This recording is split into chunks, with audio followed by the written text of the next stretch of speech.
Bismillahirrahmanirrahim. I start with the name of Allah who is most merciful. Assalamu alaikum wa rahmatullahi wa barakatuh. I welcome you all to the anniversary function of our Arabic school.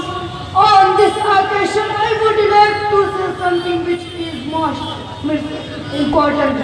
We should remember that وَمَا خَلَقْتُ الْجِنَّ وَالْإِنسَ إِلَّا لِيَعْبُدُونَ, which means that we the human and jinn are meant only the purpose of worship. And worship is the only way to get success.